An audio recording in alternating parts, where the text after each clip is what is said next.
Progress Report, and Happy New Year since our last report was at the end of 2010. Now, it's the tail end of Black History Month, and like last time, I couldn't let the month go away without saying a little something. And I was inspired because I saw Iyanla Vanzant and Oprah Winfrey sit down and talk about their professional relationship and what it meant for them to come together and split apart, and it was good stuff. And it got me thinking, what do I talk to my sister friends about when we just sit down and are chopping it up? Sometimes it's about interpersonal stuff, and sometimes it's about politics. As was the case back in November when I sat down with Dr. Christina Greer, assistant professor at Fordham University. It was just after the midterm elections, and I had to pick her brain.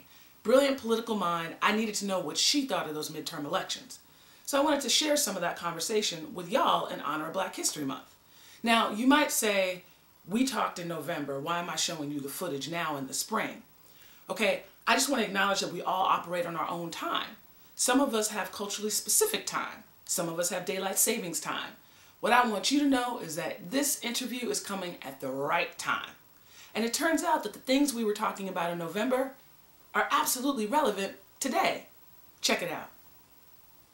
I'm not gonna front, times have been rough, okay? Roughity rough. Hey, I did my own hair. I twisted my own hair, so here we go. So times have been rough, right. And many people lay that at the feet of President Obama. Right. He allows them to. Right. I mean, a lot of people say that he made promises that he overpromised. He made promises that he couldn't keep, and those that he could keep, he, for political reasons, chose not to. Mm-hmm. So my question for you is, what do you feel like his major accomplishments are, and is there hope? Okay, so there are a few things to answer that. Major accomplishments to answer that. Healthcare. Mm-hmm. Something that no president has been able to do for over 50 years. Is get a healthcare system in place. Get it passed in Congress. Period. End. Healthcare. The stimulus package. Mm-hmm. He got that passed. Now, granted, this is the time of unified government. He had the Senate. He had the House. But there's inter-party conflict within the Democrats as well. He was able to use Nancy Pelosi in the best of ways, and Harry Reid, who isn't the most charismatic fellow, but he was able to still get his party in line and push through an agenda. He also, in ways that he was not great at communicating at all, he literally kept the American economy from falling off of the cliff. It's one of those things where, I try and really explain this to my students. Sometimes, when you're children, you don't realize how much danger you could have been in. When you're running on the subway tracks. Even bringing it more modern, within the past 4 years, we didn't realize how close to the edge we were. Right? True. So the entire economic system has been crumbling and quickly. You can't spend $1 billion a day on 2 wars, not 1 but 2. Right. Without an economy suffering. Right.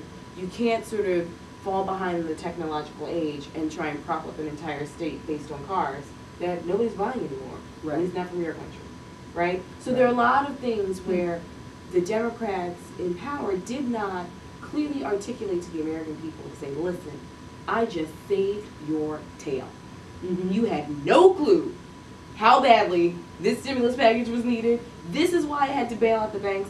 This is why I let Lehman Brothers die, but I had to save the other ones. And that's what I wonder, because it felt integrated. It feels very picky and choosy. Right. If you got a hookup from your cousin, maybe your firm got saved. These are, and not saying that all of these men are smart, or all these people are smart, but there were a series of conversations that they had to figure out, if you let one, it costs millions of dollars to let one of these things fail.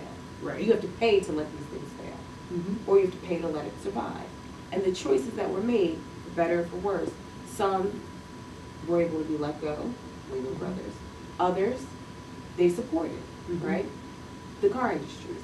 Right. Now, here's my question. Was the car industry, were those, to me, I look at Detroit and it hurts my heart. That, what's the conference that was just there? Excuse me. U.S. Social Forum. Oh, yes. Was just in Detroit. I didn't go, but for everyone I know who went, there was a lot of people, some people felt saddened by the fact that this conference was happening, but it didn't seem like there was much going into the infrastructure of Detroit, not necessarily from the conference, it wasn't the responsibility of those folks, but that after this saving of the car industry, Detroit looks pretty much the same. And that it looks like it's right for people to take other people's homes and businesses and turn it into something completely different. So what has President Obama done if that looks the same? Right. And I think that's actually, and someone above my pay grade could probably break it down a lot more clearly, but that's actually not my job, right? In the sense that that's Obama's job. That's his financial people's job, to get on television and ring the alarm and say, listen, people, here's what saving the auto industry looks like. Okay. Right? And so the ins or outs are, yes, there are certain jobs that have been saved, but it's a much larger financial integrated infrastructure that was saved. So it may not be the hood or the communities that appear to be saved. It's a much deeper, they save the roots, if that makes any sense. The band or the miniseries? I'm doing, because there's a different kind of the roots of the tree. Got it. So the tree still looks like it's ailing. The tree still might fall over, but the roots have been saved. Okay, fair enough. Now this is if you believe that these big D democratic principles have worked. Okay. The problem, I think, and so I think that this administration has essentially put a tourniquet on the arm. You still might lose the arm, but you save your life. Okay. Right? Fair enough. But if you don't let people know that you put the tourniquet on, it just looks like you've been standing by at the scene of the crime. Well, and this is... That's what I'm saying. Brother Barack, let us know about the tourniquet, because we want to support you. And don't wait till 2012 just because it's an election year. Let us know now. That goes for him and for everybody else. Make sure that you're letting people know about the good, positive things that are happening in your world that you were doing. I'm sure you did something yesterday that helped make the world a better place. Let people know. We need that kind of news. We need to hear about the good stuff that's happening, because sometimes our mainstream media will make us think that the whole world is falling apart, when our daily lives, each and every day when we get out of bed, we're making the world a better place. So make sure you report on that stuff. Which brings me to Purposeful Plugs.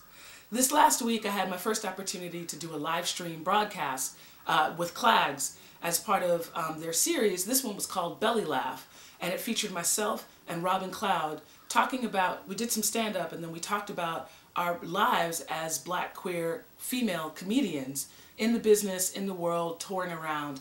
And it was really exciting stuff. So if you weren't able to catch it online, you can go to 4th Arts Block NYC, mill about their archives, and if it's not up now, it will be up soon. You can check us out. But for now, I'm going to keep it moving, and you do the same, and we'll see you next time on the Progress Report.